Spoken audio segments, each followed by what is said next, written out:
ကျွန်တော်တို့ luxury အိမ်တွေရဲ့ kitchen ခန်းတွေကမိဖို့ခန်းတွေကကျွန်တော်တမန်ကြီးနဲ့မတူပါဘူးပို့ပြီးတော့ကျွန်တော်တို့ကြည်ကြဲပြည့်ပြည့်နဲ့တိဆောက်လို့ရှိကြတယ်နောက်တစ်ခုကသူ့မှာဒီ kitchen utensil တွေပေါ့နော်အပြည့်စုံကျွန်တော်ထားသူလို့ရှိတယ် lower cabinet upper cabinet တွေကလည်းဘေးလည်နိုင်ဖြစ်ရမယ်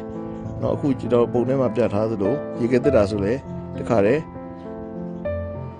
kitchen counter မှာတခါတည်းထည့်ပြီးတော့တိဆောက်တဲ့ပုံစံမျိုးတွေကျွန်တော်တို့ dish washer နော်တို့ကျွန်တော်ပကံစီတဲ့ set တွေကျွန်တော်ကိုကာဟုတ်အညွှန်းဆုပ် set တွေပြီးတော့ကျွန်တော်တို့ဒီ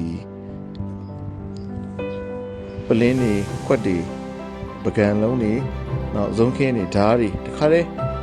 ပါဝင်ရမယ့် accessory ရလည်းအကုန်လုံး kitchen counter မှာပေးနေဖြစ်ရပါမယ်သူနဲ့နေရာကြထားသူမှုကလည်းကျွန်တော်စနစ်ကြဒါအပြင်ပုံမှန် kitchen counter ဒီနေ့မတူပဲတဲ့ကျွန်တော်တို့ကဒီလို island သဘောမျိုးဒီမှာပြထားတဲ့ပုံစံလို့ကျွန်တော်တို့ဒါကို island ကိုကျွန်တော်တို့ကဒီမှာဒီပုံထဲမှာဆိုရင်တော့ထမင်းစားကန်းအနေနဲ့သုံးနေတာပေါ့နော်ဒါပေမဲ့ထမင်းစားကအဖြစ်ကျွန်တော်တို့ဘားကောင်တာလည်းသုံးလို့ရတယ်အဓိကဒီ island ခေါ်တဲ့ကျွန်တော်တို့ဇပွဲတစ်လုံးကိုကျွန်တော်ကောင်တာသဘောမျိုးချပြီးတော့အဲကောင်တာရဲ့အောက်ခြေမှာလည်းကျွန်တော်တို့ပကံခွက်ရောက်တွေထားလို့ရအောင်နောက် cabinet တွေကျွန်တော်တို့ထားလို့ရတယ်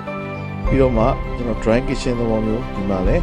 เนาะကျွန်တော်တို့အသီးရွက်တွေပါတွေတင်ပြီးတော့လှီးလို့ရပါတယ်เนาะများသောအားဖြင့် kitchen counter တွေက luxury house တွေမှာဆိုကျွန်တော် indoor kitchen outdoor kitchen ဆိုပြီးတော့ wet kitchen နဲ့ကျွန်တော်တို့ dry kitchen ဆိုပြီးနှစ်မျိုးရှိပါတယ်ဒါတော့ dry kitchen တွေကျွန်တော်သုံးလို့ wet kitchen တော့များသောအားဖြင့်အိမ်ရဲ့အပြင်ဘက်မှာကျွန်တော်ထားလေးထားတာရှိပါတယ်